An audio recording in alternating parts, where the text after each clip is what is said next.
Welcome to Go Live, episode 8,000-ish. I don't know what episode we're on, we don't really count, but we're here and we're going to have a good time. We are in the midst of peak gaming season. There's games coming out left, right and centre. There's trailers for new things, and we're going to talk about them all. You may have noticed, Gaz is not here, but what I've done you a service. I know a lot of you like Gaz, so I've broken him down into his component parts. We've got with us Safe is here to bring the source. He's co-star of all the source videos. He's the aspiring talent. He's the real talent behind them. Gaz directs them all, but Safe brings the character and charisma. Safe, how you doing, sir? I'm good, man. I'm good. How are you doing, Asa? Oh, don't fire it back at me. I'm brilliant. Oh, sorry. I apologize. I'm not going to ask you any more questions. You shush. How is everyone doing watching live right now from across the world? I'm so happy to be here, man. Lots to talk about. Exciting. Let's do it. Spot on. That is where we are today. We've also got Safe is representing the source. Hoggy is here to represent the fervent Xbox cheerleading. Hoggy, say hello to everyone here. Hey, Chad, how's it going, everybody out there? So unfortunately, Ace is not here. Oh, Ace is not. Gaz is not here, and we're gonna try to fill in as much as we can. But who can fill in for Gaz? Nobody can quite compensate for the energy that he brings, but we're going to have a good show. We're going to have a good go. And we're going to a bit more, so we've got, that was not a bad impression. We've got Wandering Dutch returning guests. Dutch, I want you to say hello to everybody that's here, but I also want you to tell us a little bit about the new show that you're starting up on a Tuesday. How you doing, sir? Yes, of course. We're changing it up a little bit on a Tuesday. And hello, everybody, by the way. Yeah, Gaz dropped it in. He was like, "You going to be here on Saturday?" I was like, "Yeah, I'll jump in on Saturday." He's like, "I'm not going to be there though." Oh, okay. I was like, fun times, no problem. No, it's always good. Asa will try and help you make this run as smoothly as possible. I have no concerns. This is going to be great. Everybody that comes here week in and week out we just got a great community that come and talk to us and make it easy. So let's get straight into it, shall we? We've got a few things to talk about. Like I say, there's games coming out everywhere. Some landing badly near 30 frames per second, some landing well at 30 frames per second, some doing just wonderful things. I know that you've been playing a fair few of them. Let's start. I was going to start with Gotham Knights, but I know there's fairly limited experience around that. I know, though, the Call of Duty has had some playtime. If you have pre-ordered Call of Duty, you've got access to that now. I know, Wandering Dutch, that you've been streaming it, so I'm going to let you lead on this one. How is Call of Duty for you? Yeah, fantastic. I've been playing on the Series S of all consoles, but even then, the performance on Series S is brilliant. So there's two modes on S. It's 2K 60 or 1080p 120.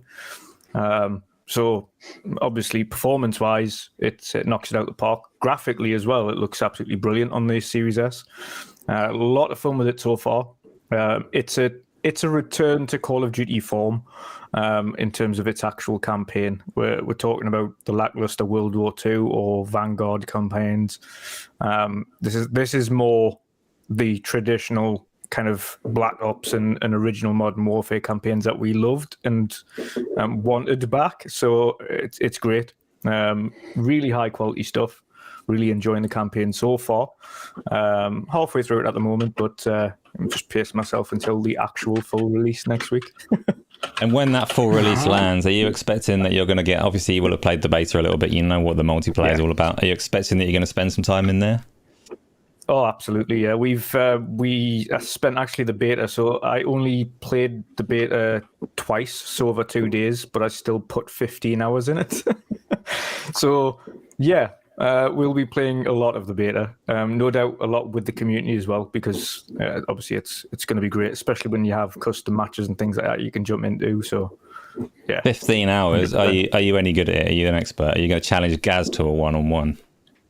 I think Gaz would win because he plays Apex like there's no tomorrow. So yeah, no, I don't kind of religiously play shooters, but I am half decent at them. When I get into the swing of things, like I have those games where I'm like almost untouchable, but then I've got other games where I am absolutely terrible and nothing hits. So it's kind of I'm an average FPS shooter player. You'll beat me on COD. I cannot handle games where everybody's wearing camouflage and all looking the same to me. So I'm terrible at Call of Duty and will not be touching it for that reason. Huggy, Every now and again, I hear people say that you're not a massive multiplayer guy, that you like the single player mode. So 2 questions for you. One of them, are you going to crack through the campaign on this, the $70 campaign? Is that worthwhile money spent for you? And are you going to touch the multiplayer? Do you like multiplayer games in general? I generally don't. You're right. I play Halo multiplayer. I generally don't play competitive multiplayer. Cooperative, I love like co-op campaigns, stuff like that. I've already played this game, and that's my problem. Yes, I'm sure they've retouched it up and added a few things here and there, but I've already played this. Is it worth $70 to me? No, it's worth Game Pass to me. Granted, that'll be years from now, but I don't care. I'm just going to wait it out. It could be many years from now, depending on the exact wording of those contracts that we've heard about. But yeah. Yep. That's fair enough. So you said the words that I thought we might avoid for this session. Gaz isn't here, so I thought we might get like a Halo-free episode, and I was carefully avoiding it. But how are you enjoying that? Just really quickly, are you going to spend more time with it while everybody else moves to Call of Duty? As long as people keep playing it, we keep doing the Halo community game night on Saturday nights, and yeah, it's still fun. It's still great. And Forge is coming. I'm hoping that'll be a good breath of fresh air for content. We do get 2 maps. Hopefully that comes right at November 8th. But yeah, so hopefully that'll be good. I want to actually just try to play with Forge and see if I can make something, and we'll see if we can add that to the community, game night for ourselves. But yeah, I'm looking forward to that. So we'll see what happens. Plus, this co-op campaign. We finally get co-op campaign, which should have come at launch. Who are you going to play it with?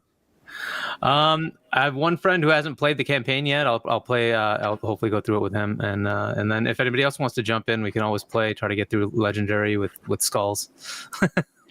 Oh, that's tough ask for most of the Halo games. I've not tried it on Halo Infinite, and probably won't. But Safe, Yes, sir. Safe, Call of Duty. Give me your Yeah, Call of Duty what about history and tell me what you think about this new one. Oh, search and destroy. Let's do this. Yeah, I love Call of Duty games. I came quite late to Modern Warfare reboot. So I only played that fairly recently, actually, because I found it in CEX for like fucking £2. So I'm looking forward to Modern Warfare 2. I'm not going to get it quite just yet. I thought it's coming to Game Pass sooner than that, but I guess I'm wrong. So I just might wait for some sales. But I love the campaigns in Call of Duty.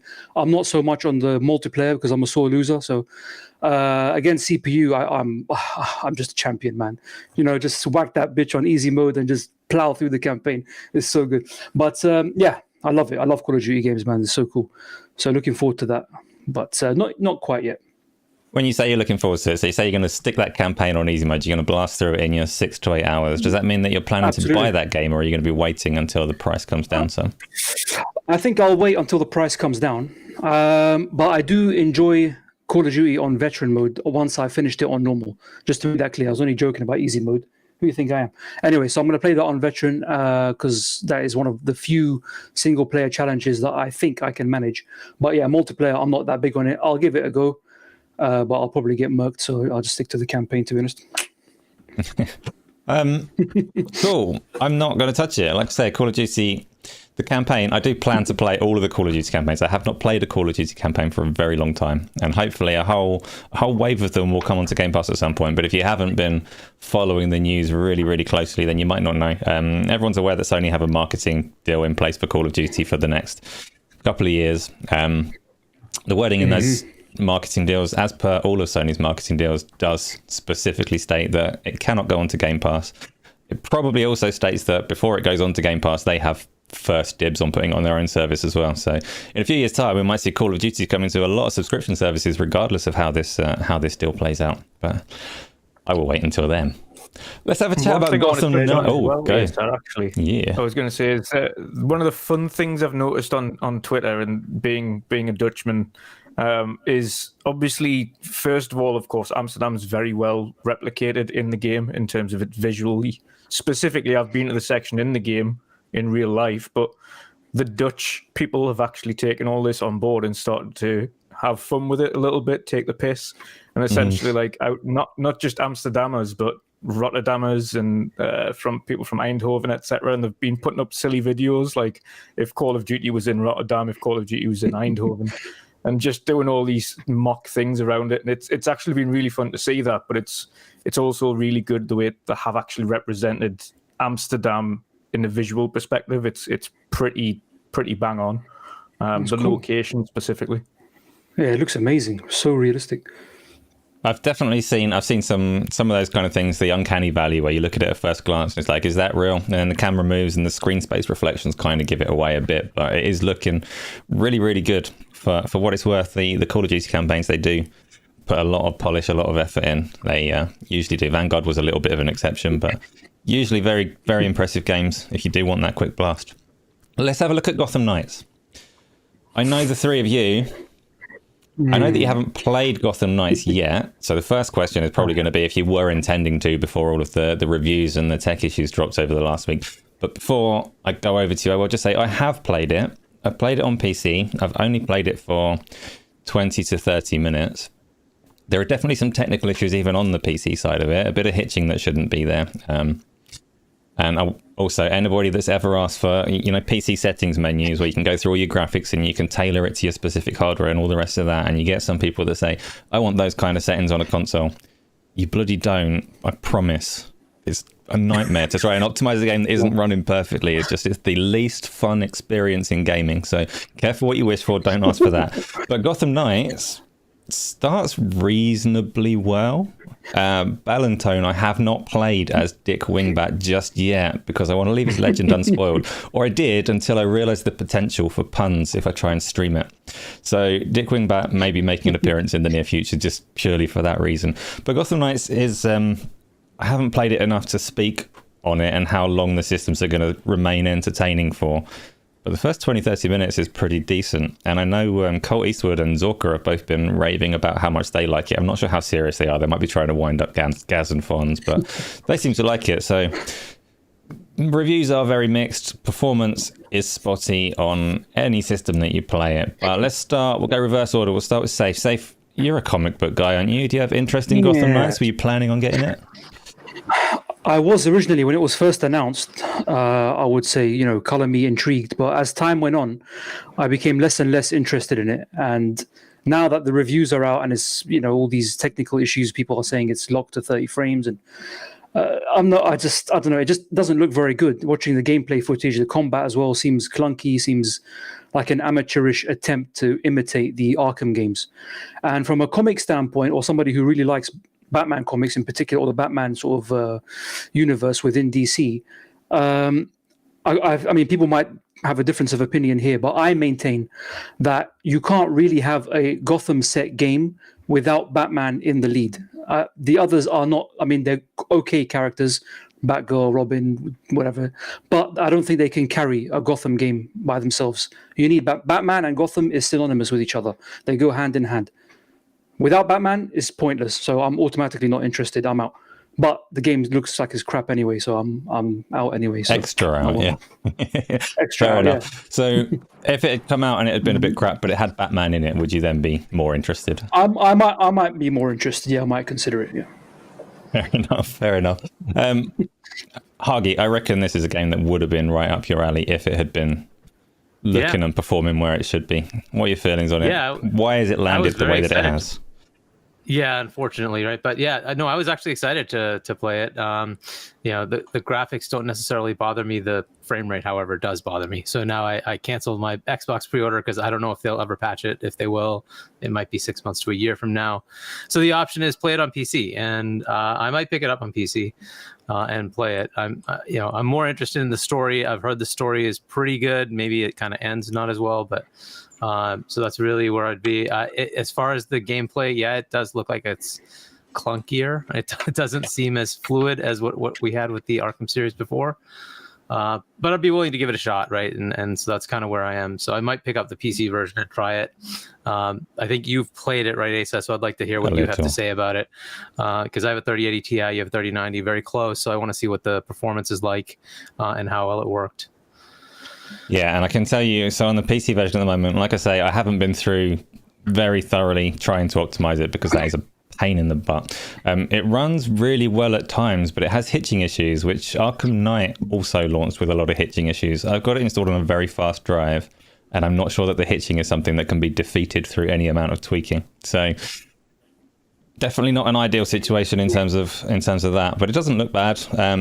Both of you have mentioned that the combat falls short of the core Arkham series, which is, I've not played it enough to really give a proper evaluation of the combat, but the reason that the combat is so different is that it is a co-op game, and the Arkham games, the combat systems in there are very difficult to implement in co-op. It's the same kind of problem that Marvel's Avengers had. They had to completely kind of reinvent the wheel. So melee combat in almost every action game that comes out follows the same pattern of context-sensitive counters, dodges, strikes, and all the rest of it. And Marvel's Avengers and Gotham Knights have both tried to retain the feel of it, but it is engineered for co-op. Do we think, Safe's already said that you can't have a game like this without Batman leading it. Do we think that setting it up as the Gotham Knights was a fundamental error that they made 7 years ago, that this thing shouldn't even exist? What do you reckon, Hagi? I wouldn't say that. I think it's a good thing to try something new. I'm okay with that.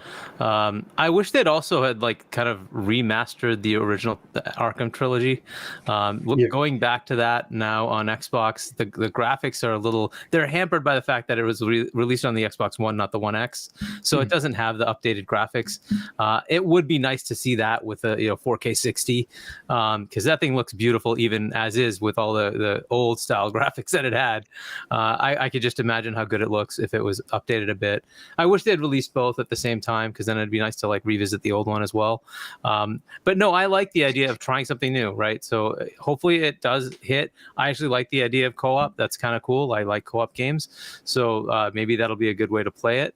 And yeah, to your point, maybe it just doesn't flow correctly if you're going to have one character that can do all those cool things, but then you have two of them doing the same thing. What happens if you're both trying to hit the same target at the same time? What happens? Yeah, right? they're locked into a fancy throw-in animation. Yeah.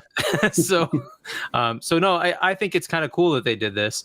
Same with Suicide Squad. It's kind of an interesting, like, let's go somewhere else type of idea, right? So I'm okay to try it out. I hope they land it, and that's the thing, right? What we're seeing from the scores, a lot of it has to do with tech performance, I guess, and graphics. But as long as the story is good and it drives it along, it'd be great.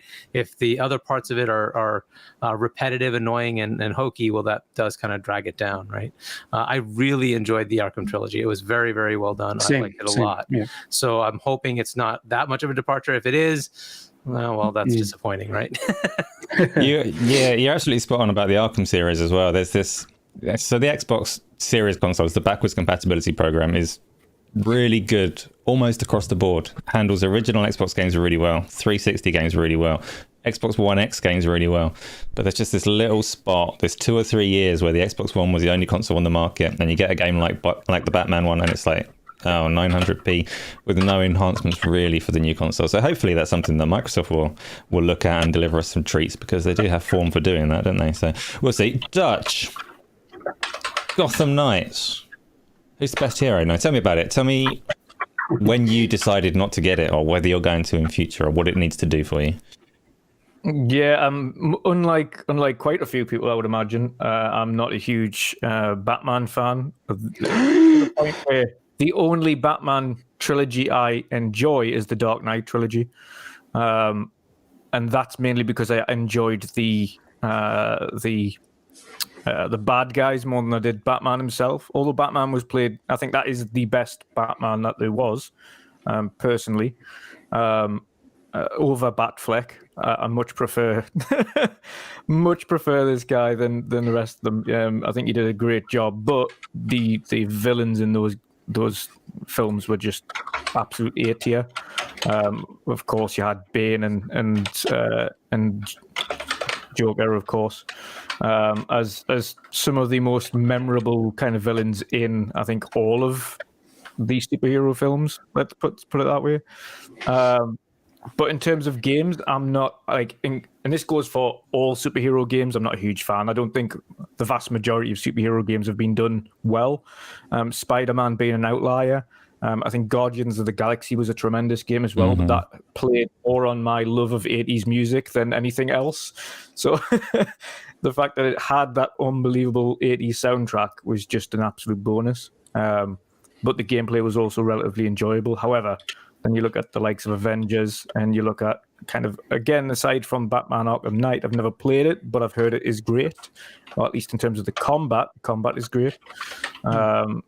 This isn't a game I would have picked up and don't plan to at all now, specifically because not only do I know the performance is terrible on consoles, in terms of it's locked at 30 frames, and I've always reiterated at least games with heavy action, fighting specifically, on this generation needs to be at locked 60.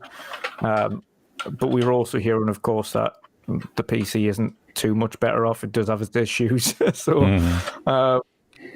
optimization across the board is poor. But I've also heard from multiple, and for me, respected reviewers. ACG primarily is someone that I align with very robustly with regards kind of how we view our reviews and our thought patterns. And he says as much as he enjoyed the game itself, it does wear thin pretty quickly, kind of over the distance. So the further you get into it, a lot of the actual gameplay and the side tasks, etc., weigh quite thin. And I've heard that not just from himself, but quite a few people. The core gameplay is good, but over the distance of the actual game, it starts to fade quite significantly. So it's by the sounds of things across the board, it's a wait for a sale game. So if I was ever going to do that, it would be at a heavy discount.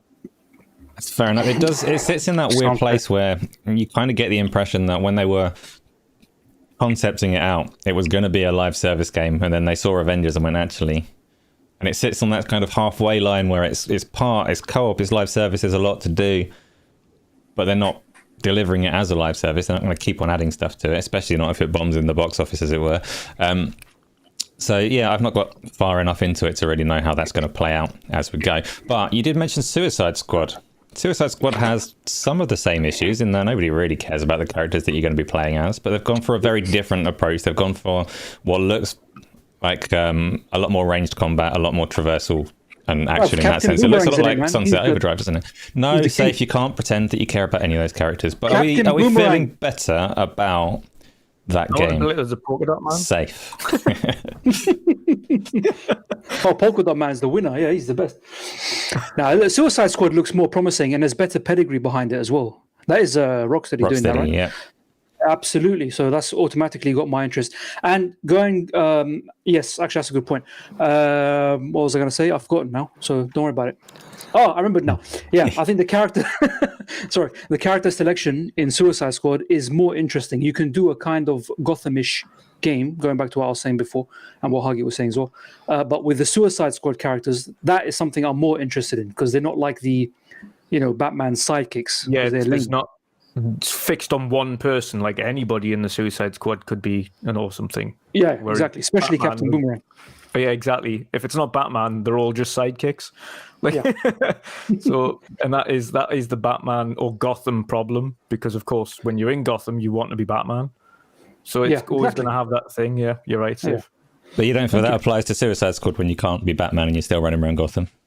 These characters are more interesting than Dick Wingbat. It's a different team, yeah, because they're like DC characters. Whereas I feel like if you're playing as Dick Grayson, excuse my language, then you're playing as Batman rejects and stuff like that. See, I'm watching the trailer right now, and this character on the screen, I've got no freaking idea who that is. That's just Captain Boomerang, man. He's the greatest.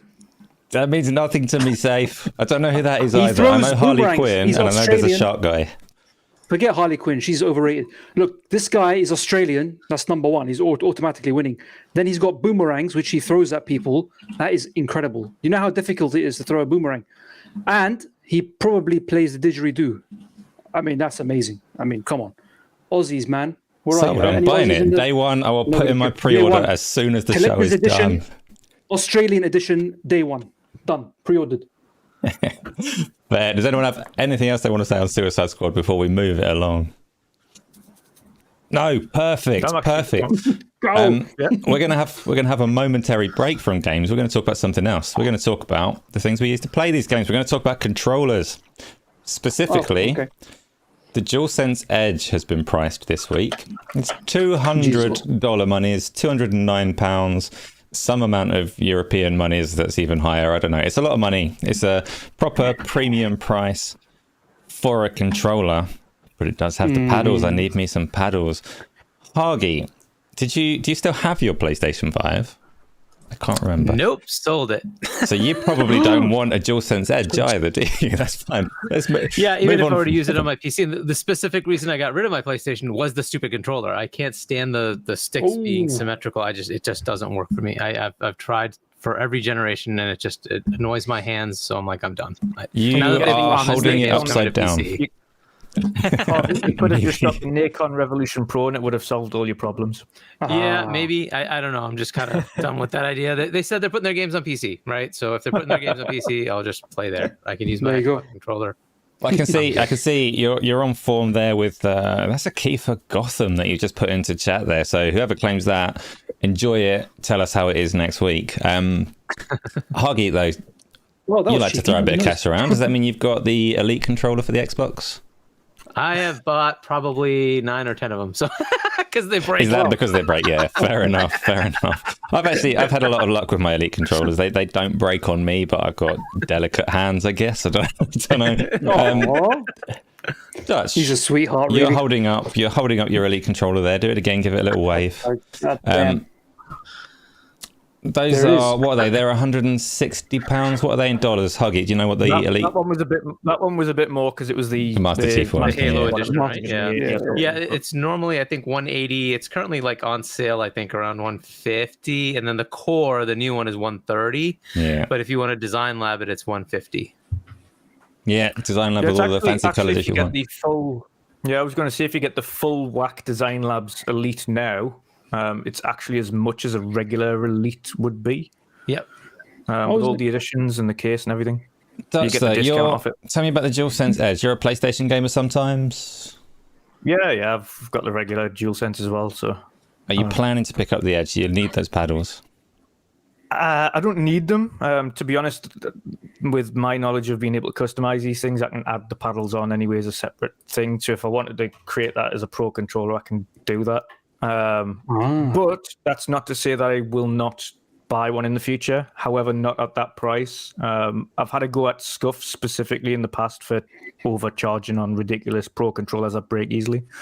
And with this being PlayStation's first iteration of a Pro controller, I'm going to give it a little bit of time. We know what happened with Microsoft's first iteration of the Elite controller and the many issues they had with grips, sticks, bumpers, etc., and everything that went along with it. The main issue that we're going to have durability problems with here might be the modular replaceable sticks. And the sticks, I think, are going for $20 or $30 separately.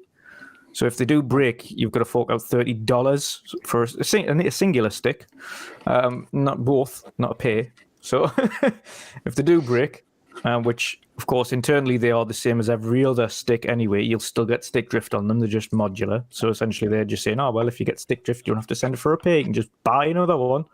My delicate hands will be just fine with it. Safe. Do you have...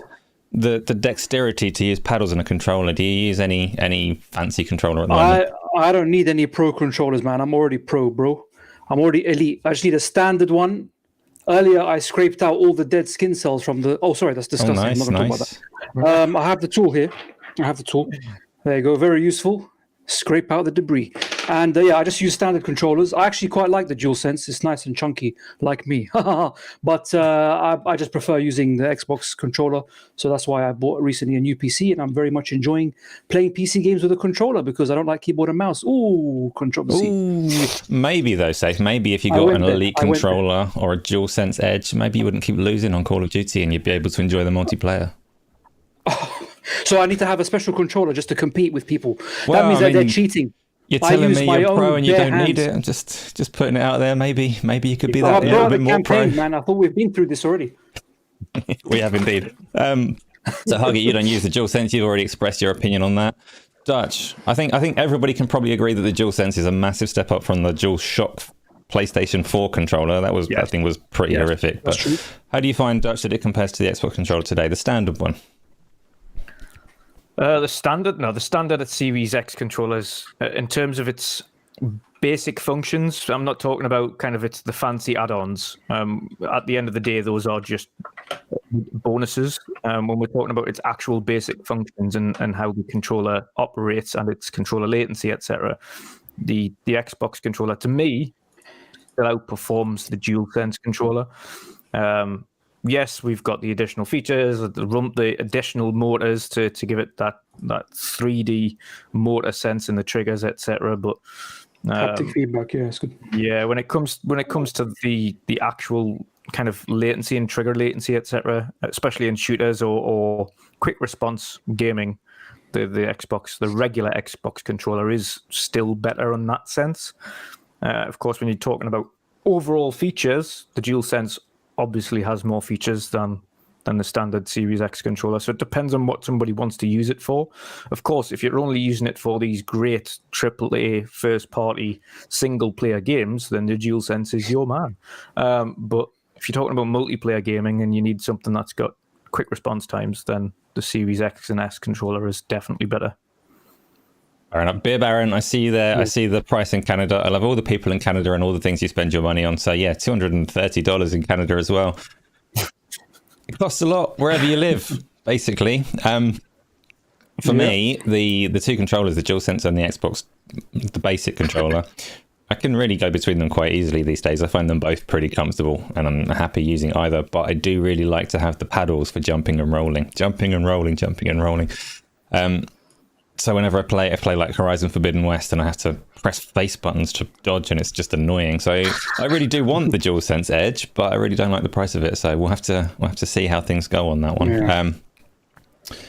Yeah. Let's go back to games, shall we? Let's go back to, I know that at least two of you, I'm not sure about you, Safe, actually, but at least two of you have played Plague Tale. Plague Tale comes in, Requiem has come in. Me too. You have as well. So everyone apart from me has played it. I will say, Plague Tale's coming in a second. First, I want to find out if anyone wants to put their neck on the line and pretend that AA batteries are a good solution for charging a controller. AA batteries for charging a controller? Well, as a battery option for a controller. I mean, it's okay. I don't mind it as long as you can get the chargeable thing, right? That's what I end up doing. I just plug and play is the one. It's weird that neither console has the perfect solution for battery out of the box, but yeah, you get the plug and play that the Elite controller comes with, and you're set. Don't pretend batteries are good, people. Batteries are a waste of time, waste of money, fiddly, annoying. Do we know what the battery life is on the new one? I wouldn't have thought it would be very different to the base one, which would be about 4 hours, I think, under proper use with the features. Oh my god, it's so bad. Like, you end up having to plug that thing in. Yeah. That was yet another one of the annoyances I had. You must have more time than I do to play games. I wish I could get that 4 hour life out of the battery in one go, but yeah, no, if I play, I'll go for like 8-10 hours. I was going to say it's the DualSense and the DualSense Edge identity. The battery hasn't changed. It's exactly the same. What was it? That's why I love the Elite. It's like 30 hours. I never run out of battery. Nope. It's almost impossible. You'd have to like leave it out of the cradle for like ever. Wow. AJH, I see you there. You've put your neck on the line. You love the batteries. Ballantone loves the batteries. I'm being like slightly antagonistic because Gaz isn't here, and you need to put a little bit in there. Keeps people's attention, right? But if you love your batteries, have at them. I've got some batteries here in my TV remote. It works just fine, I guess. Let's go back to the game. Plague Tale Requiem is a stealth-based game, so I have not played the first one. I'm not likely to play the second one. If I do, it will be purely to experience what it's delivering with Unreal Engine 5. Huggy, I'm surprised that you haven't played it, but we'll come back to you in a minute. Safe, you have been on it. Have you played the first one as well? Can you tell me if it feels like a significant advancement over the first one and what you think of it in general? Yes, I did enjoy the first one. I had that on PS5 and I quite enjoyed playing that, and the haptic feedback, the controller was all good. Now I'm playing the second one on Xbox Series X, and yeah, technically it's very, very impressive. The graphics are lovely, sound design is great, gameplay is fantastic. Well, fantastic. I mean, it's kind of more of the same as the first one. I mean, about chapter 4 or 5 now, so it's a few hours in. Nothing significantly different from the first game, gameplay-wise. The same kind of combat, same stealth elements and all that. Same sort of you know, the concept of the game's like there's rats, and then you have these powers to control them, and you can like switch off torches and distract them, get the guards killed and all this kind of stuff. So there's these kind of puzzle elements which are pretty clever. So very interesting mechanics are used. I'm really enjoying it, and I think like cinematically, it's a bit of an improvement over the first game, and that is mostly down to the graphics engine, which is really, really good. But also the voice cast, the voice actor who plays, what's the main girl called? Amicia, yeah, she's really terrific, like really, really good voice actress. And so the performances and the story is very, very strong. So I'm really enjoying it, and I'm looking forward to playing it more. Yeah, definitely. Fair enough. What about you, Wandering Dutch? Same question exactly. Yeah, it's a huge leap up from the first one, to be honest. And over the course of the game, as Safe will find out, you do unlock more weapons that are a little bit less stealthy. So I'm sure Asa, you will love that. And I play it maximum explosion mode, just ignoring all of the stealth mechanics. You can do that anyway. To be honest, it's as you mentioned. Of course, you've got the tools in order to kind of put fires out and attract the rats towards people and things like that. You can be a bit more gung-ho with this game. You unlock quite a few of the things much earlier on in this one than you did in the first one, which is very handy. So, of course, the ability to slingshot kind of fire at people or throw vases that you've kind of put fire in, so you can throw that and it causes an explosion, etc. So you can set people on fire, you can throw that and cause distractions, so on and so forth. So you can a little bit less stealthy if you want. You've also got counter attacks. You can actually go face to face with people and punch them or strangle them and knife them in the back and things like that.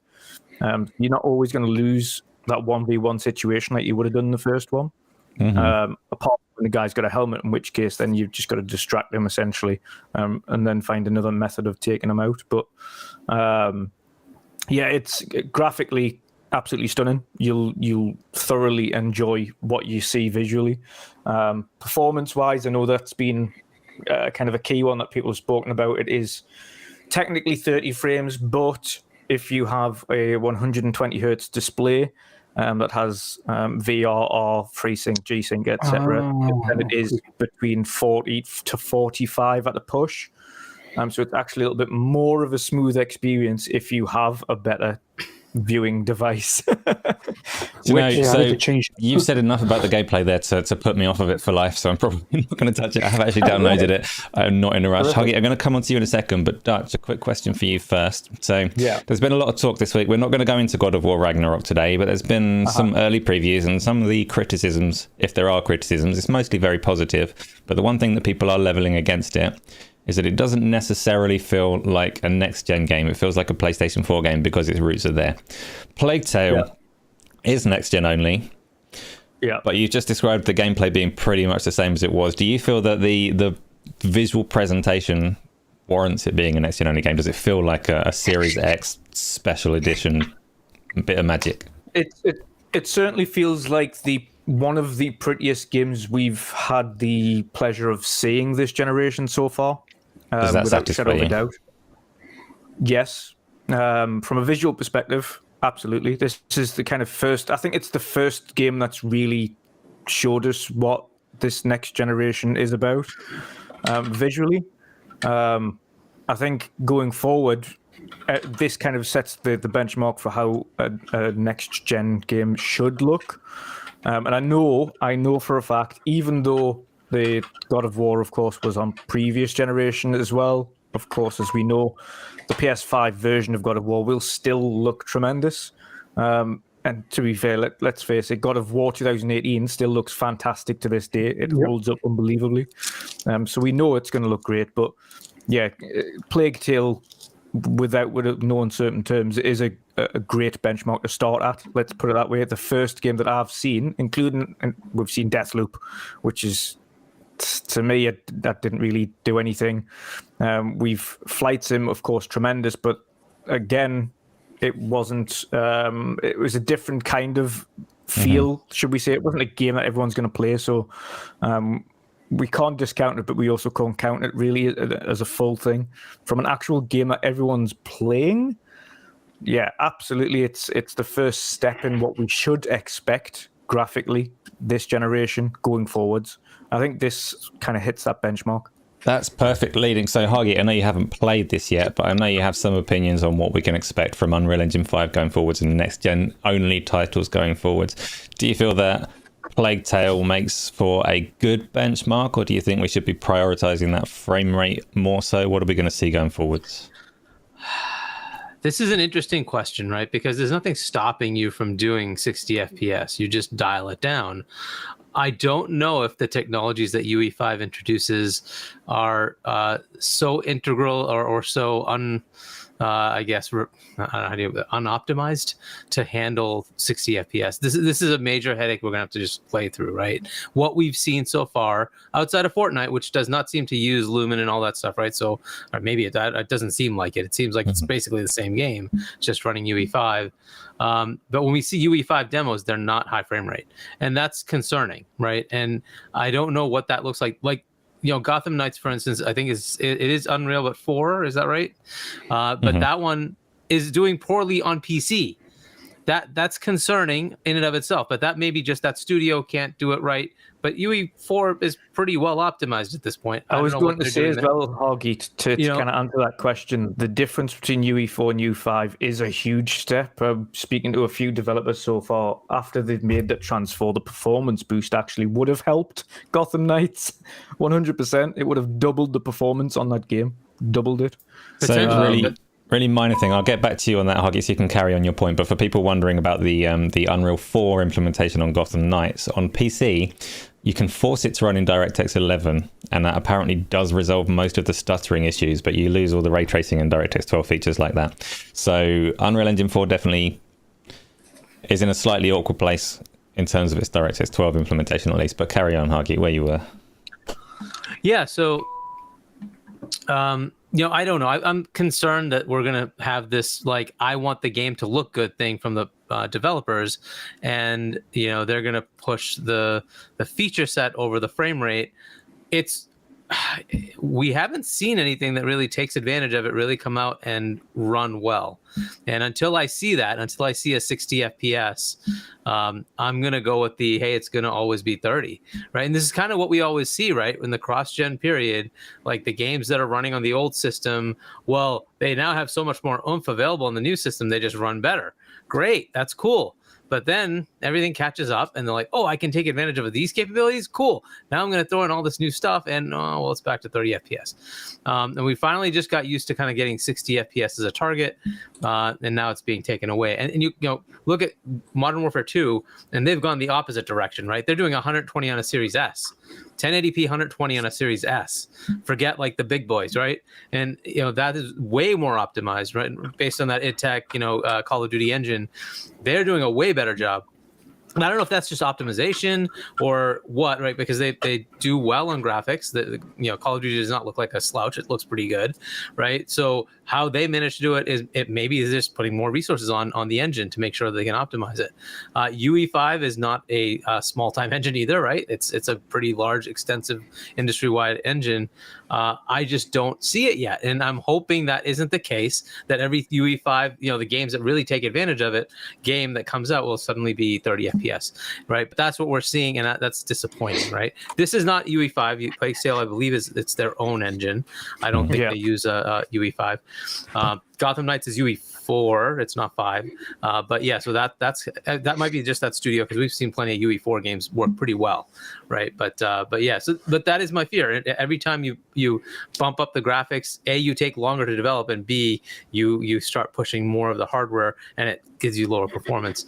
So until I see that, and maybe it'll be like 2 or 3 years where we get these games that are unoptimized, and then later on they get optimized, and we get the 60 FPS patch.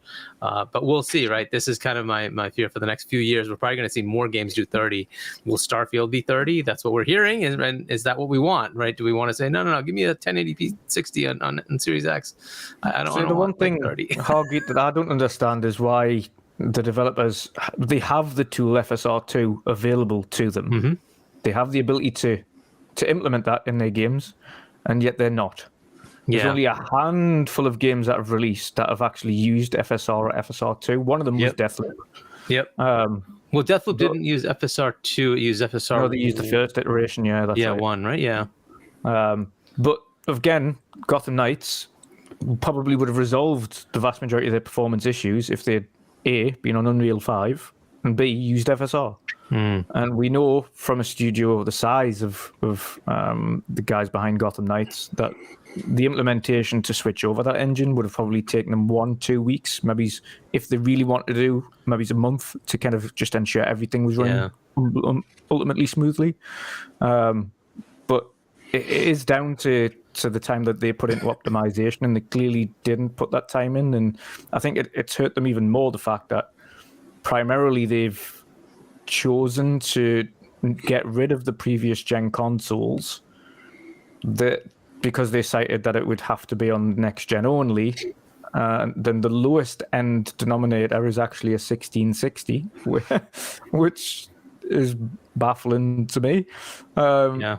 So that they kind of just held themselves back even more there. And again, the lack of going over to that new engine when they could have done, and it wouldn't have been a time, like too much of a time cost on their end to do so, and the performance benefits would have been really beneficial for them in terms of the output, especially when it comes to commercially.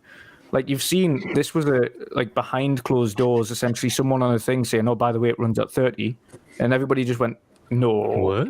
And then the developer had to speak on it and say, yeah, it's locked at 30 because of untethered multiplayer. That's not a reason. That just seems so ridiculous to me.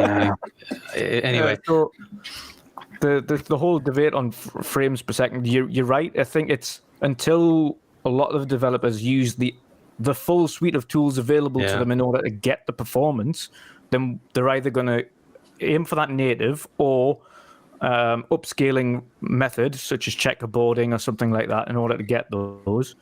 Or they can use FSR and actually use a proper upscaling method, like they do on PC with DLSS, in order to get 60 frames. And I think, Asa, you'd probably agree there. It's the lack of use of these tools that are going to potentially harm them with some of these games coming up. Agree. In the case of... So first of all, Plague Tale does not run on Unreal Engine 5. That was my mistake, so we can scrap that one from the record. I don't make mistakes, but I did wake up at 5 o'clock this morning, so you might get the occasional one creep in, and I'm just going to forgive myself if you don't forgive me. I feel sad about that. Gotham Knights on the PC has FSR2, DLSS, and it even has Intel's XESS, which is, I think, the first game to use that. It's pretty rare. So they've chucked everything in there and allowed it. But you're absolutely right that in terms of Xbox and PlayStation games, we've seen very, very, very little in terms of FSR. We've seen a few examples of FSR version 1. Cyberpunk uses it, and a few others. FSR version 2, which gives you that much more pristine image quality. AMD announced it ages ago that it was in the Xbox SDK, and it's almost certainly available on PlayStation as well, because it runs on just about everything.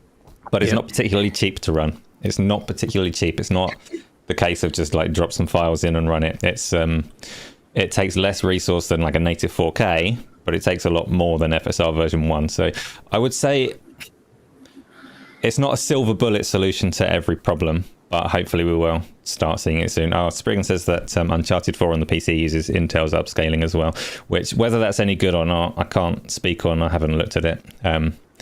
But it's encouraging. There's hopefully the whole conversation around native 4K can go where it needs to, which is in the bin, and we can forget that, because reconstruction and upscaling is a much better idea in terms of pushing the performance into more interesting areas. So hopefully we can see that. Let's talk about some games. We talked about the games that are out this week. Hagi, you want to say something?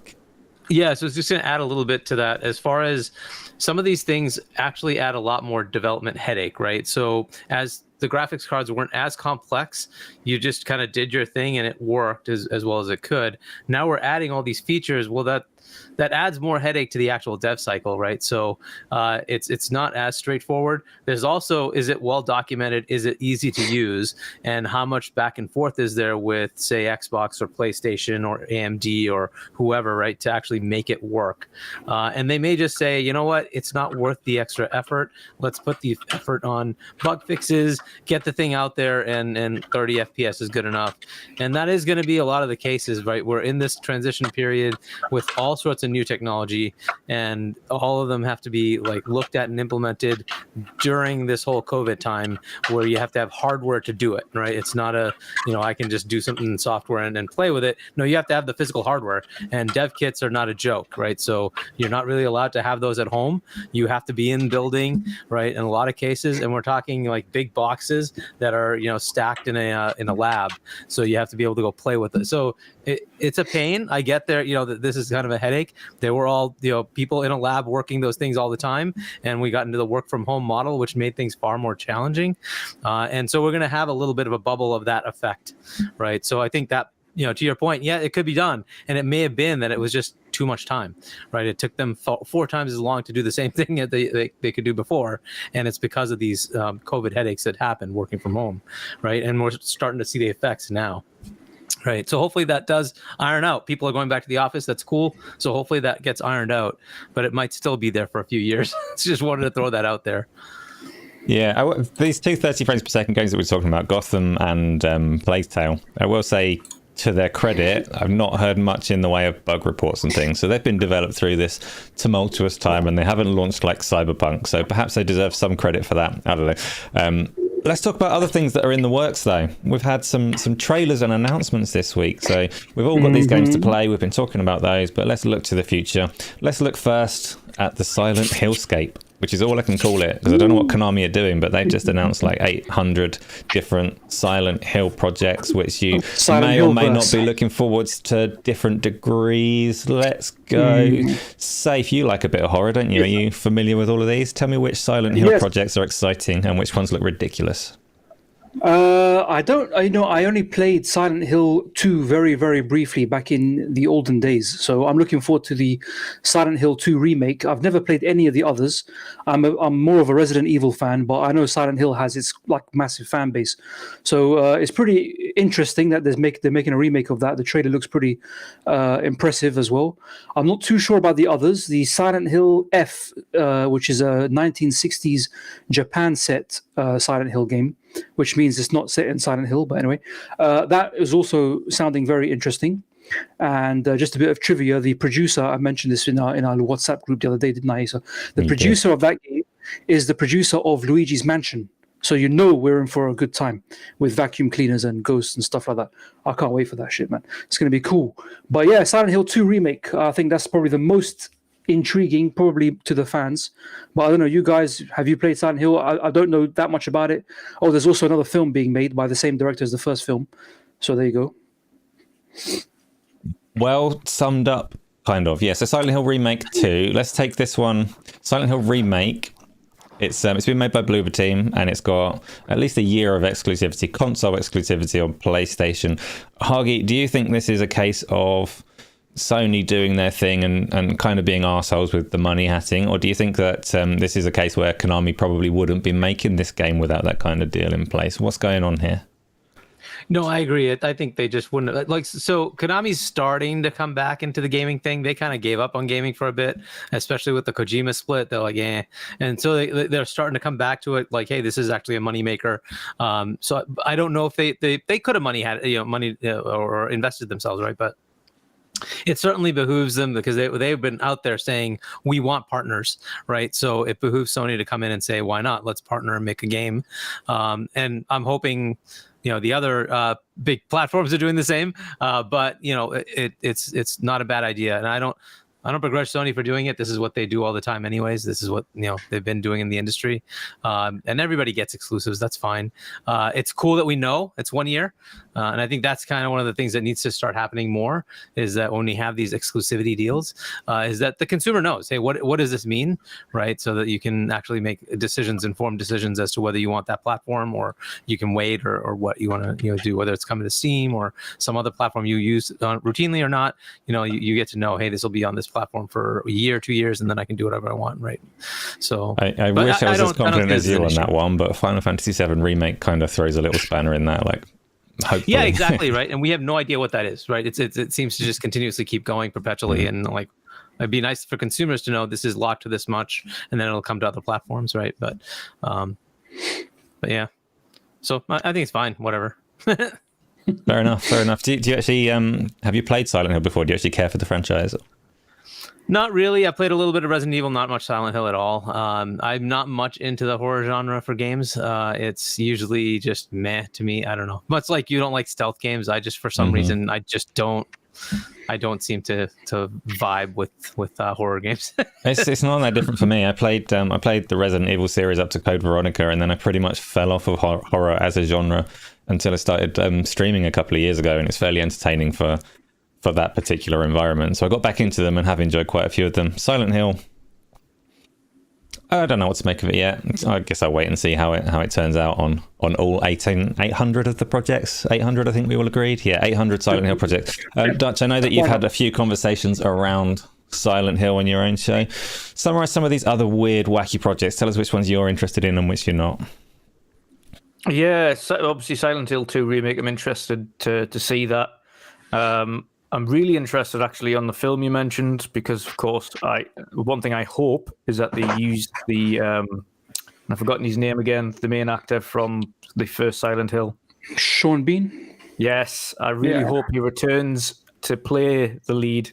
Oh, that'd be Silent cool. Hill 2 film. That would make sense. It's the same director after all.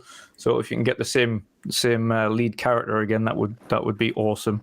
The first one was one of the best representations of a game in film form. Yeah, it was actually pretty good, wasn't it? Yeah, surprisingly. The game wise, it looks tremendous. Unlike quite a few people, I actually relatively enjoyed the medium, so I think Bloober Team are a good choice for doing Silent Hill 2. And as the developers have mentioned themselves, this is in-engine, Unreal Engine 5 as well, what we're seeing for the trailer for Silent Hill 2. So this is more of a what he classed as a good in-game representation of what it should look like when it comes out, as opposed to just a CGI trailer, which is good news for anybody who thought the trailer looked great, because that's an engine, not CGI. Silent Hill F. Much like Safe pointed out, it's not in Silent Hill. Don't know why they've called it Silent Hill F.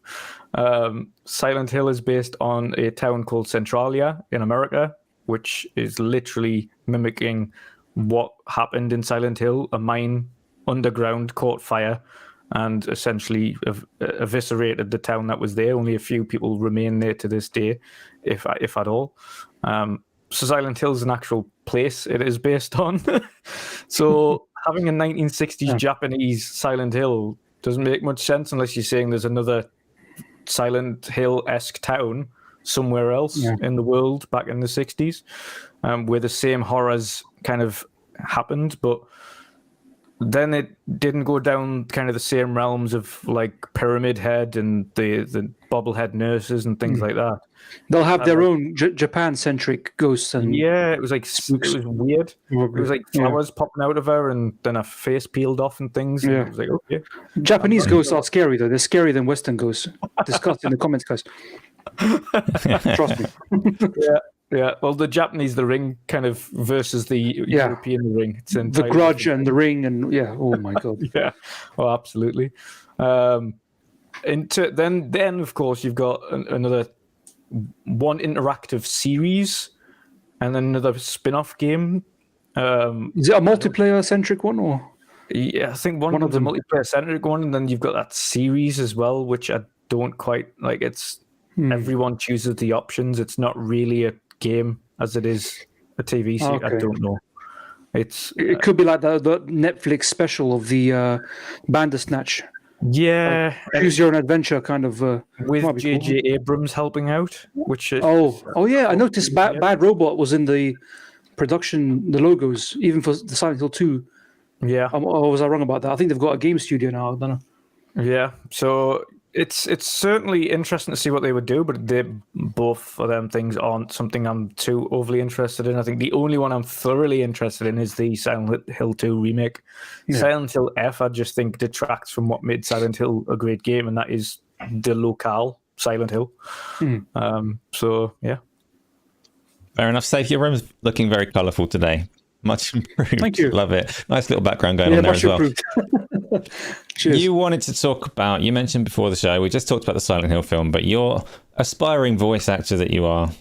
there's been some controversy in the voice acting sphere over the course of the week, which we won't massively delve into, but I want you to have your say. So for those that aren't aware, Helena Taylor, the original voice actress in Bayonetta 1 and 2, went very public on Twitter, complaining about what she was offered by Platinum Games, throwing her replacement voice actor under the bus a little bit, saying that she shouldn't have taken the role, and asking all of the fans to boycott Bayonetta. Platinum Games pushed back a little bit. Some investigative journalism from our good friend Jason Schreier has kind of sided with Platinum, more or less. But Safe, tell me what's going on and what you think of it as a voice actor. Schreier. Shit. Okay, well, yeah. Sorry, I just had to put that out there. My doppelganger. Yes. It's a very, very interesting situation. So, as an aspiring male voice actress, I personally feel like that kind of the offer that she was given sounded low. So, if we take her word, take her on her word, and she's telling the truth, if we assume so, it's fairly low, I think, for the industry. I noticed some other voice actors that I follow on Twitter, for example, like David Hayter. He replied, and he was very much in support of her, and some others as well, some big names that they regularly do work. And according to him, because he replied to some fans, that is quite a low rate.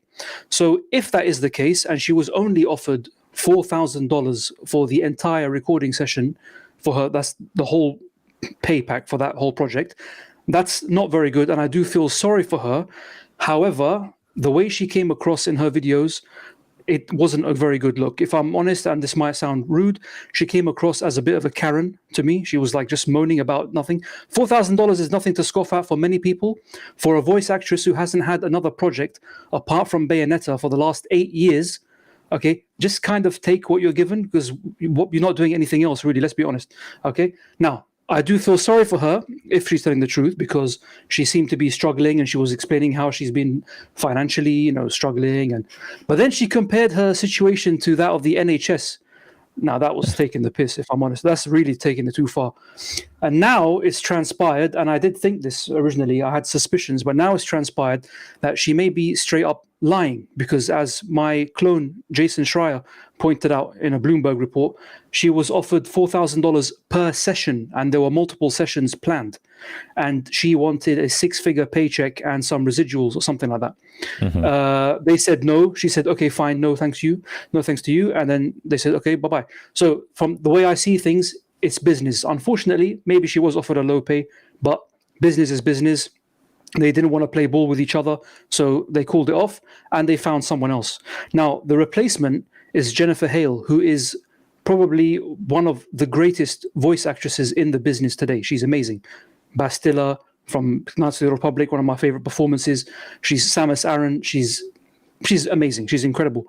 And that couldn't have been a cheap hire, let's be honest. I mean, if they had Jennifer Hale as their backup option or as another option, they must have paid her way more than what Helen was offered. So there's something off about that situation anyway. And I just don't like the way she came across, and I had a feeling that she was up to no good. So yeah, if the evidence is true and the evidence speaks for itself, then that's it. I think she's got what's coming. But to call for a boycott of a product that people have been waiting years for is really unfair. And then to guilt trip the fans into telling them, if you buy this project, you're against me. So why don't you use this money and give it to charity? Now you're guilt tripping them to give it to charity? What if they don't like starving kids? I mean, how can you make such an assumption? It's so rude, honestly. Strong words. And it's exactly that. I mean, by all means, give it to charity, but you can't tell customers, and all these people have been working on the game. Platinum Game have all these developers. You're spitting in the face of all their hard work just because you didn't get a good deal. You're going to tell everyone else to boycott the game? Fuck out of here, man.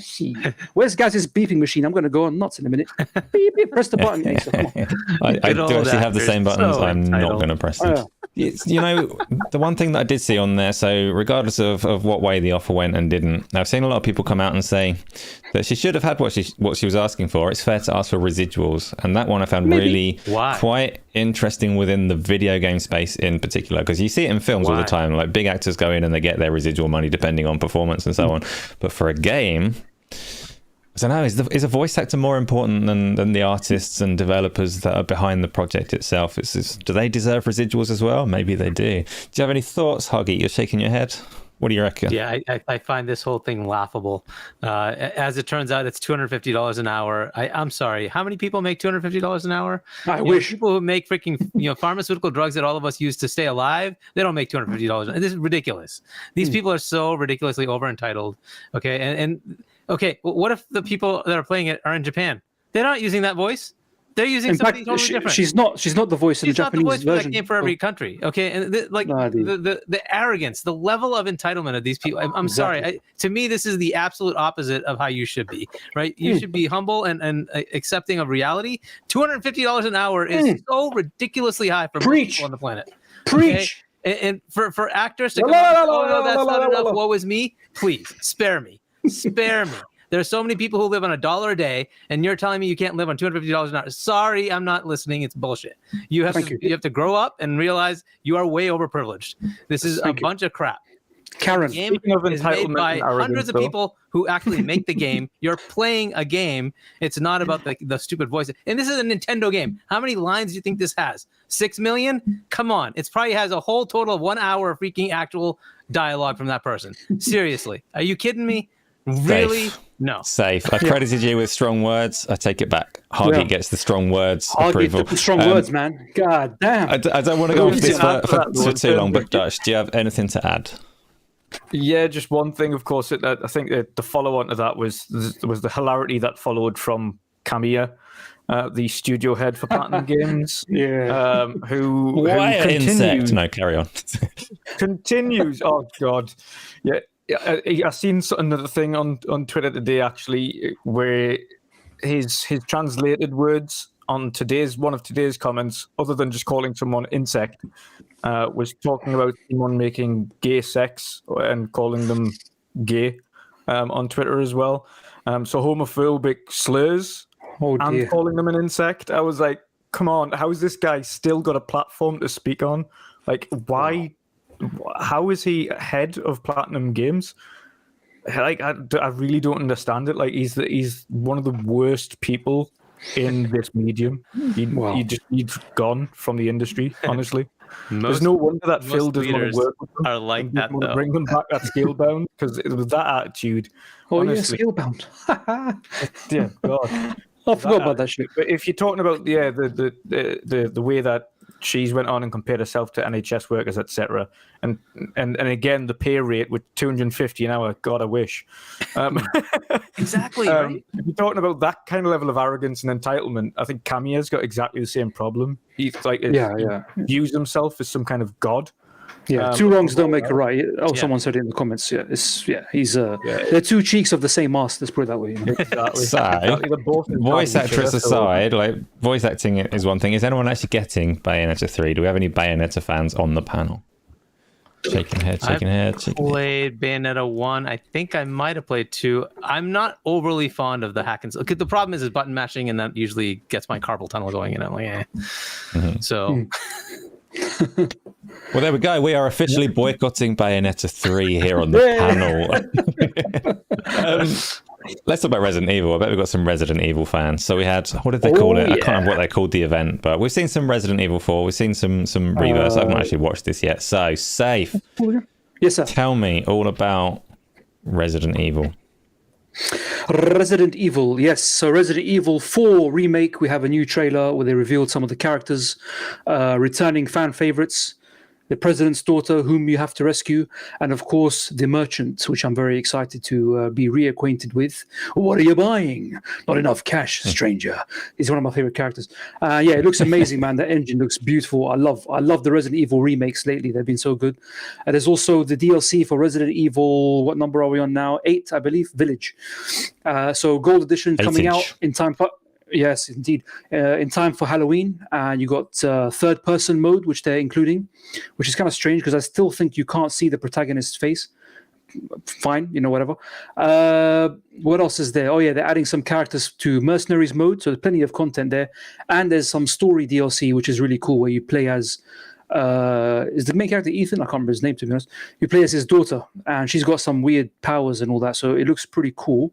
The demo is out for the third-person mode, so if anyone wants to try it, go ahead.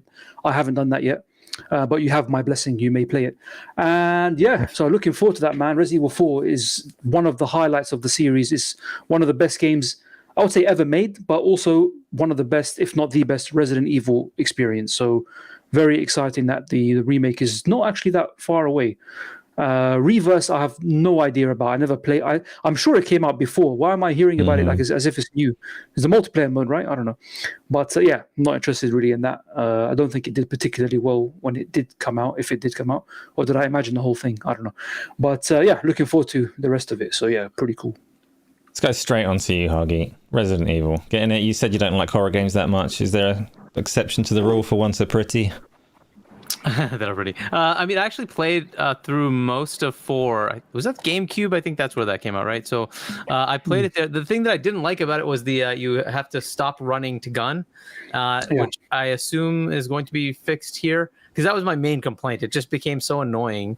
Plus, you have the inventory management thing. I don't know, that you can kind of live through, I guess. But the stopping and then having the gun, and then like if you're running away and trying to just shoot something, you can't do it. I'm like, so. I might actually play this one. It was pretty good through most of the story, through most of the game that I played, but that part of it just got to me at the end, and I'm like, I'm kind of done with this, and gave up.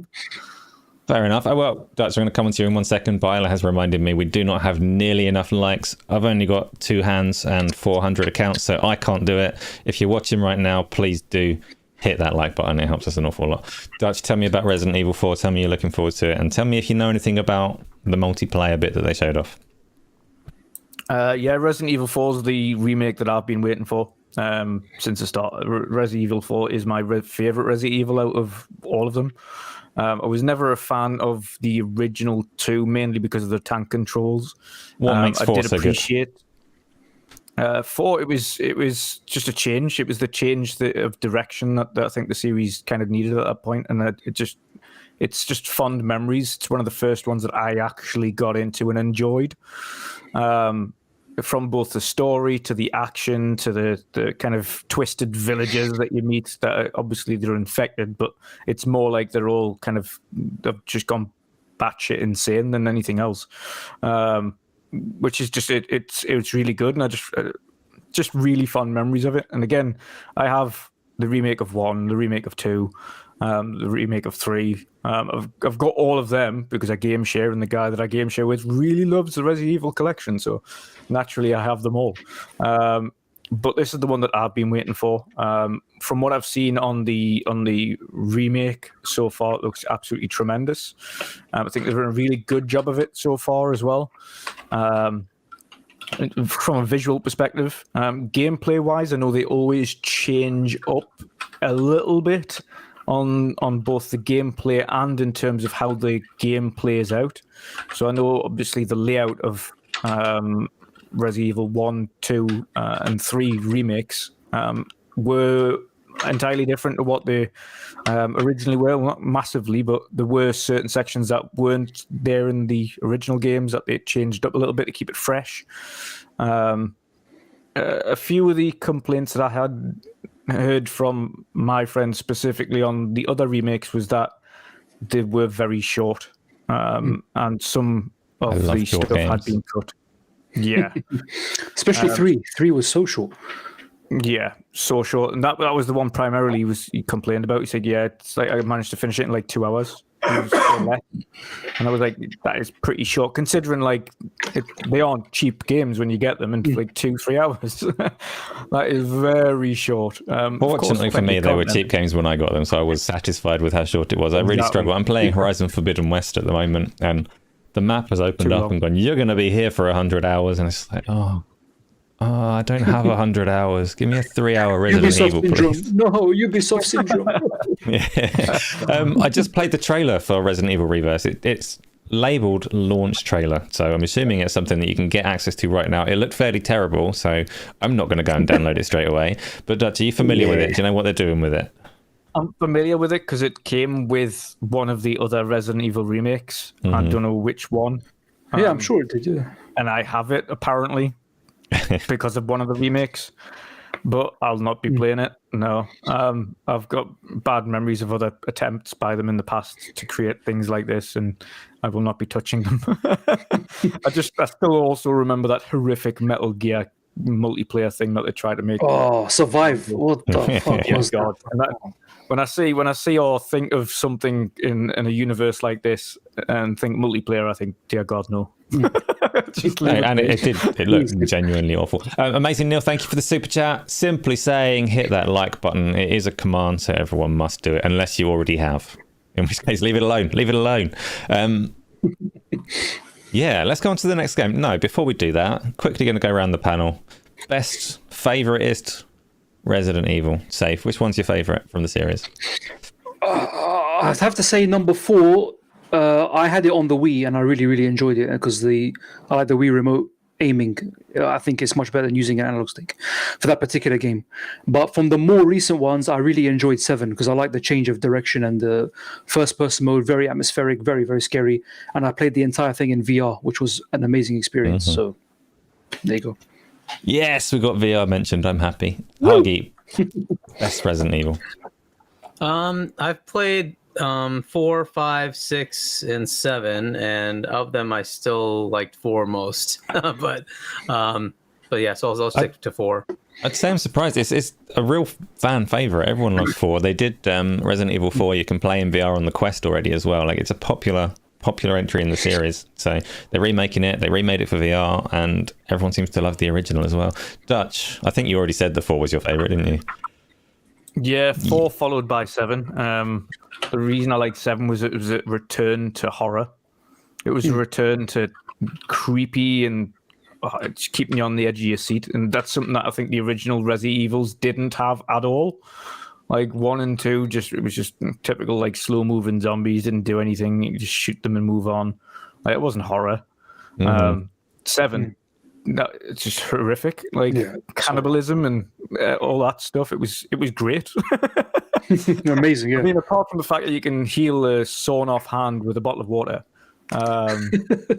Yeah, aside from that miraculous recovery, the game, phenomenal. And again, it's one of them games that I would refuse to play in VR because I think I would shit myself. It was crazy, man. I was just saying in the comments, it was intense. I played the whole thing VR, and I can assure you, I had to buy new underwear multiple times. That was terrifying. Wow, that was scary. Dave, are you going to play Atage in VR? Oh yeah, they're adding VR. Oh my god, I have to get the PSVR 2, don't I? Oh Jesus, because I have it on PS5. Oh well, I'm going to get it anyway, so whatever. But yeah, I'm going to play it in VR. Luckily, I've already played the campaign, so I kind of know what to expect. But I'm not looking forward to those lichens jumping out at me in virtual reality, because that is going to be some experience, man. I should probably have a heart rate test beforehand, just in case. From what I've seen of it as well, it looks so much better than 7. The VR implementation, being able to actually interact with the environment properly. So you're going to have a good time and you're going to crap yourself. And hopefully you record it and we can all have a laugh. Let's move on to Final Fantasy XVI. We had a trailer this week for Final Fantasy XVI, which is a game that I am really torn on. Because Final Fantasy as a series, I liked it a lot, and it fell off a cliff for me over the years, and I don't trust Square Enix with it anymore. And I look at Final Fantasy XVI, and I see some things about it that are good, and some things that don't look anything like a Final Fantasy game whatsoever. So I really don't know how this one's going to land. But, Dutch, are you a Final Fantasy kind of player? Do you have any thoughts on 16? Yeah, I've got all Final Fantasies, every one of them. Loved them from the start, but I agree with Square Enix and not really trusting them with it at this moment in time. Mainly because I know that their management of their studios is abysmal. The 15, as we know historically, it took a decade to come out. It went through multiple revisions and starting from scratches, etc. It had 3 different studio heads working on it. It was originally going to be Final Fantasy 2 or something like that, and then it ended up being Final Fantasy. Oh, then it was Versus 13, and then it changed to 15. But yeah, 16. As much as it looks, it kind of looks like a mirrored world, another mirrored world of 15. To be honest, don't say that. Carry on. By that, because the one good thing that you'll like is that they've said it isn't open world like 15. It is more of a hub world like they traditionally did with the original Final Fantasies, etc. So you might have a world map that you can kind of get from point A to point B, but that's not a big focus point. But the one key thing I hate about some of the directions of these games, and I had the same issue with Dragon Quest, was this over-the-top, like, tough British accent. That they use for these characters, like these royal characters. I'm sorry, but I hate this over the top British, like. You're just bitter because they don't sound like you. No, you want British more representation accent, for your accent. Well, if they had every accent in the UK, I think worldwide people would struggle with some of the. What was he saying? Like, imagine the Liverpudlian on Final Fantasy. Never mind the Geordie. But no, I just in general, I think the good thing about 15 specifically, at least with the voice characters, was you had one of them that had kind of a posh accent, and he was like always talking about cooking, but the rest of them was relatively kind of Americanized English. And I think for these type of games, especially for Western audiences, I think sticking to like Americanized English and then Japanese for the Japanese audiences is probably the best way to go. I just don't like the ultra British accents in them. In terms of the actual game itself, I don't know whether or not I like the story it's going for or the route it's going for. It kind of, to me, it's not what Final Fantasy was, especially if you have a look at kind of everything leading from Final Fantasy 1 through 10. Like, there were always... It's high fantasy. This, although it has magic and funky beasts and things in, it's more like just a medieval setting with some magic sprinkled over the top. And they have beasts. Historically, the high fantasy setting has changed a fair amount between, for example, 8 and 9. They're quite a different high fantasy. So that element of it I can kind of forgive, but I don't really understand what they're doing with this. It looks like a one-on-one summon v summon beat 'em up section that looks really strange to me, and I really don't know if it's going to land or not. I'm not entirely. I mean, the thing is I was going to say strangely, Asa, because I think me and you were in the same camp. I don't know whether it's going to pay off, but strangely, the Final Fantasy fans seem really hyped about it, like the hardcore. That's a weird one, though, because that would be quite a hard group to kind of pin down. Because if you speak to Final Fantasy fans, they all have a different favourite depending on when they started playing them. So I would have thought there's a fairly mixed opinion depending on whether they're me or not. It seems to be like the vast majority on this instance are actually quite looking forward to 16. And good, more power to them. I just don't think it's something that I'm going to jump on. I've been kind of miffed with the treatment of 7. As much as the game looks great, I still highly disagree with the way that it's been split into several versions. You've got 7 Part 1, Part 2, and then Part 3, which they've already kind of roadmapped out. I just disagree with that entirely. 7 was a game. I really enjoyed 7 Remake, despite I agree with you on the separation being a problem, especially the fact that it is actually separated, like there's no continuation between them. But a few people in chat are asking where Gaz is. He's not here this week. He's doing something fun somewhere. If he turns up in a minute and claims to be naked, he's lying. He's not doing anything as fun as that, but he's doing something. I don't know what. He'll be back next week, so don't miss him too bad. We've got his, exactly, as Safe says there. Hagi, do you Final Fantasy? Not really. I played, I think the most I played is 4. And that was way on PC a long time ago. Wow. And then I played 15. I've played a little bit of the ones that have been on Game Pass, like 10 and 10.2. They're okay. I just don't seem to get into them. I don't know. Do you enjoy it in general then? So not Final Fantasy, but do you like JRPGs? Are you looking at Persona thinking maybe I'll give that a go on Xbox now? Yes, I definitely will give Persona a go. I played Tales of Vesperia. Was that the one that was in Game Pass? And I bought Tales of Arise because I liked Vesperia a lot. There was Ys Origin. I played that and I like that. as well. So there are JRPGs that I seem to like. I just, for some reason, Final Fantasy just didn't click for me. Final Fantasy IV I played a lot, and then I kind of gave up on the whole series. And then when I played 15, it was live action, but it just felt clunky for some reason. So I'm like, I don't like it. So fair enough. Fair enough. Yeah, I have very mixed feelings on Final Fantasy 15. One thing that they always get very right is the soundtrack. Final Fantasy games have great soundtracks backing them up, so they're almost worth playing for that if you can put up with the rest of the game. But 15 did many things wrong for me. Well, I know there's a lot of people that do like it. There's a lot of people that love Final Fantasy 15 despite the things that I hate about it. So I don't know what 16 is going to go for, who it's going to try and please between us, but I'm sure I'll end up giving it a go at some point. Safe. Final Fantasy, Japanese RPGs, where are you?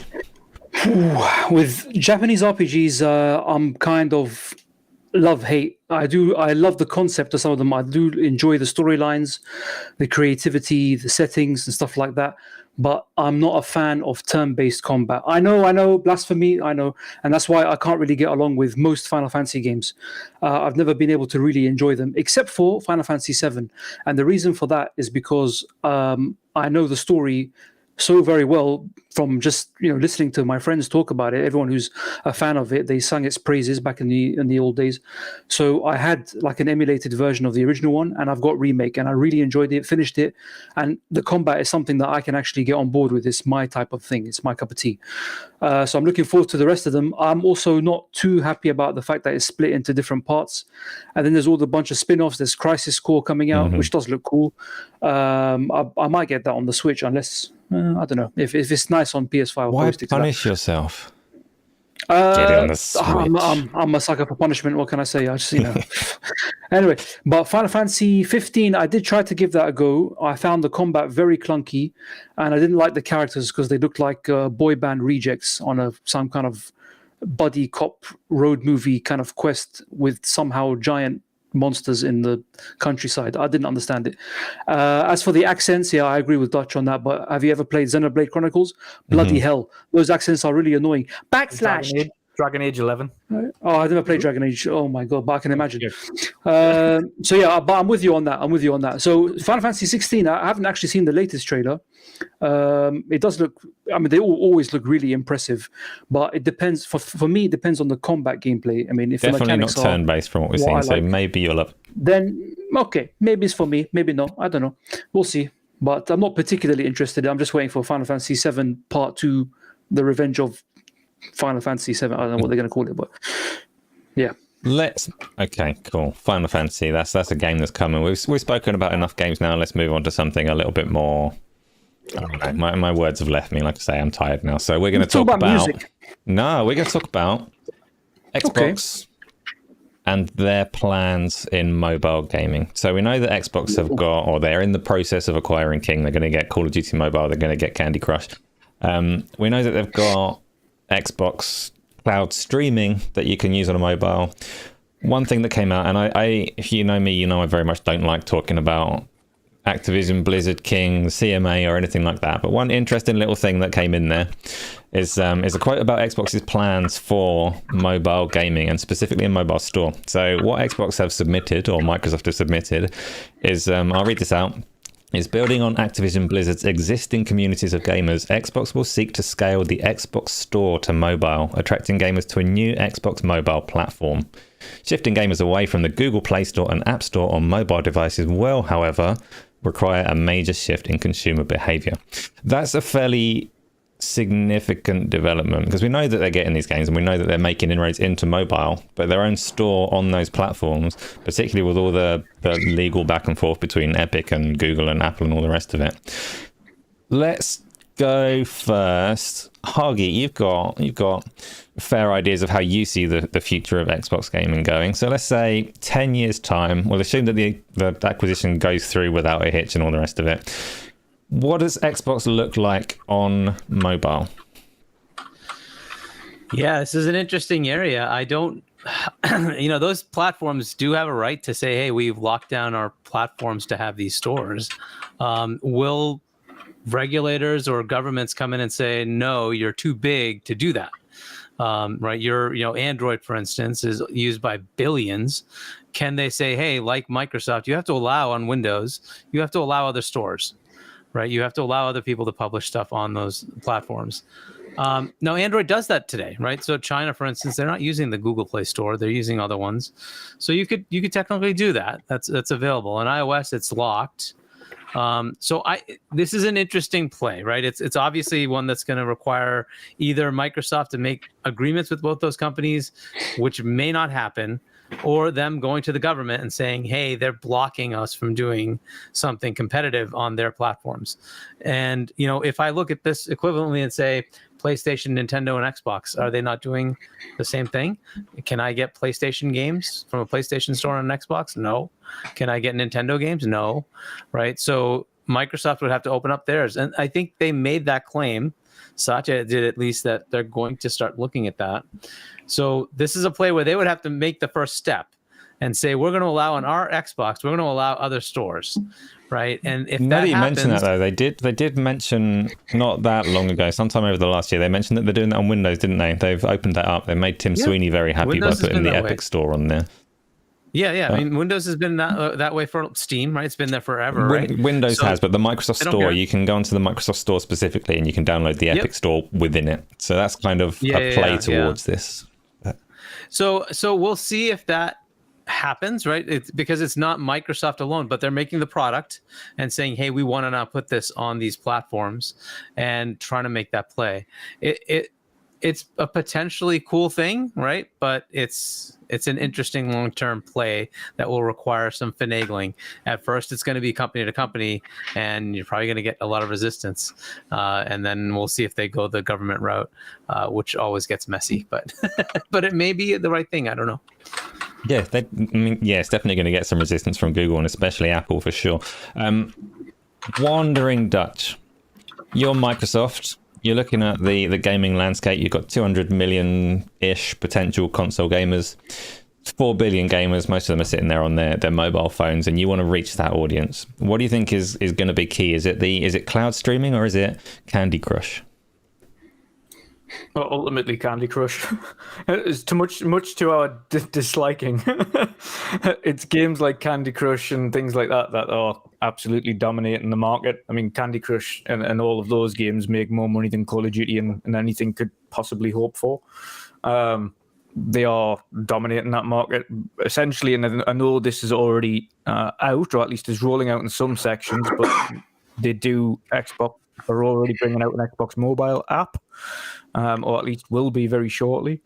Of course, much to our demise, because that means that's 3 apps on our phones we're going to have now. We're going to have the Xbox app, the Xbox Game Pass app, and the Xbox mobile app. Yeah. So you say Candy Crush. So actual native mobile content is what you think will be more key there. How does that? Obviously, it's a massive revenue stream in and of itself. But how does that play into the Game Pass strategy as a free-to-play game? What's it going to look like there? Why do Microsoft want Candy Crush? Yes, you get essentially you would get things like perks. Now they know, of course, people are going to buy things like gems, etc., and they're going to buy these add-ons for these games because they do, and it makes fortunes for King at the moment in order to do that. But if you, for instance, you're saying, okay, well, if you get this or get Xbox Game Pass, you get unlimited energy, so you never run out of lives in Candy Crush. You can just play it to your heart's content. There's a vast majority of the time people are spending more than 16 or 10, whatever it is, for power-ups, etc., on the game anyway, in a monthly basis, in order to keep their lives going. If they get Game Pass for that amount, they also get access to hundreds of games on mobile and cloud and console, but they also get their infinite kind of energy in order to continue playing Candy Crush or whatever mobile game they like. It's those type of perks that I think would entice these mobile gamers in order to get Game Pass, because they know that monthly subscription would probably save them money, but it also allow them to play the game that they love playing on their mobile for a lot longer without having to keep paying extra money in order to get the recharges for lives, etc. So I think the benefit for these mobile gamers is the fact that I think Microsoft's vision of how they can implement it, i.e. perks, like they do with our games now, or you get this skin for this game and this skin for this game and discounts on games that are in Game Pass and so on and so forth. I think that's the way they'll entice mobile gamers. And of course, a lot of these games, like you mentioned, are free to play. So you would get potential discounts on, like if you're a Game Pass subscriber, you get a discount on these gems or these add-ons or these skins for your characters in these free to play games, and free skins that are Game Pass exclusive and all that stuff. So, yeah, and again, I think the avenue they'll go down isn't just getting these big games in, but I think, in my opinion anyway, they'll be having these discussions with lots of mobile developers in order to get their games that are on Google Play and Apple or whatever it is now into Game Pass as well. So as we see these posts on Twitter at the moment where you see console, cloud, and PC coming soon, I think in the future we'll have another section of that coming soon that will be mobile apps or mobile games specifically that are coming into Game Pass, and they'll be kind of targeting those developers as well. So I think it's worth noting as well that Apple Arcade is pretty successful as a subscription service for native games. For me, when I look at mobile games, there's multiple reasons that I don't touch them, mostly because I'm not usually sitting on a train wanting to play a game on my mobile. If I'm at home, I want to use a fancy big screen of some variety or a virtual reality headset. But mobile gaming, the other reason that I steer well clear of it is because usually the monetization model is just disgusting to me. Potentially, if the Game Pass goes the Apple Arcade route, they could go some way to solving that with some proper games. Safe, I'm going to go to you because you play on the Nintendo Switch. You like portable gaming and tiny screens. Do you play mobile games as well? Where are you going with this? Where are you going with this? I feel an insult coming. No, I play Switch. And what? And by the way, the Switch Pro controller is the greatest controller of all times. There, I said it. Anyway, mobile gaming. Safe's being ridiculous, so we're going to move on to... I wouldn't blame you, actually. No, I'm not big on mobile games. I do play Game Pass, Xbox Game Pass cloud games on my phone on occasion, usually just to test it out. But I don't find it a very comfortable experience. You have to have, internet is fine and all that, but sometimes it's laggy, and I prefer to play on a big screen. I agree with what Dutch was saying as well. I think mobile gaming is very key to sort of the casual market. And if there is a way to link that casual market with the hardcore gaming crowd, an Xbox mobile sort of device might be very interesting, a good way of doing it. And if it has perks that are actually interesting and worth it, then it might be also something to look forward to. But I also agree with you, Asa, on microtransactions and stuff like that. I can't stand them. So that's why I don't often play mobile games. I was trying to play that, what's that Star Wars one, the EA one? You have like a bunch of characters. It's like a turn-based combat RPG. You get a bunch of characters you can unlock. And then if you want to really, really jump ahead in the game, you can pay $2.99 to get 500 crystals to do this and that.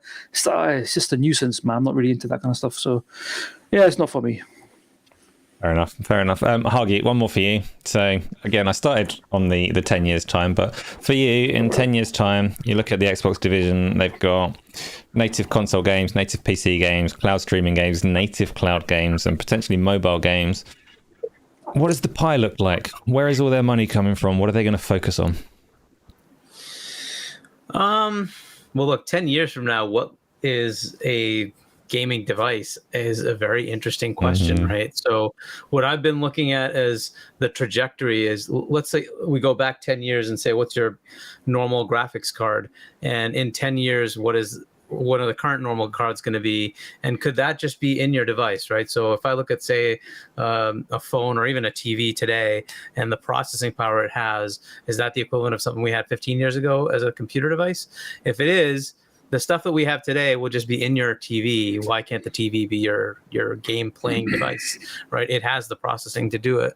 So even if it wasn't the whole thing, could the TV do the elements and didn't need local latency, and then the rest of it's streamed from cloud? And, so when we get to that level, it starts to become the device doesn't matter. And the majority of it is the game itself is device runs part, cloud runs part. And if you want to have a dedicated device, you can either get a PC or some sort of hybrid PC console type thing, because I don't know how long consoles will make sense. We might get another generation. We might. but then I just don't know that it matters, because every device you have will have just so much power. There's just a law of diminishing returns. At some point, you get to like 1440p and higher, 60 FPS. Most people are happy. Like, how much more do you want, right? How much more do you really need? And so those 5%, 10%, 15% of players that may want more, they can get a PC, and they'll have that capability, right? And the rest, I don't know if there'll be a market. At some point, that market will get to the point where it just won't exist. It won't be financially viable, right? And so that becomes an interesting question of when that happens. When is that inflection point? I don't see Microsoft saying that it's going away anytime in the near future. But if I'm looking 10, 15, 20 years out, I don't see it that way. I see a lot of the younger generation, they're playing on mobile. They're playing on iPads. That's kind of where they are, or they go to PC. And if that's the case, then we kind of have to look at that as where the market is going. Consoles have sort of stayed with our generation. It just kept going, and we kept buying them. And that market hasn't exactly grown. It's usually around that 80 to 100 million consoles.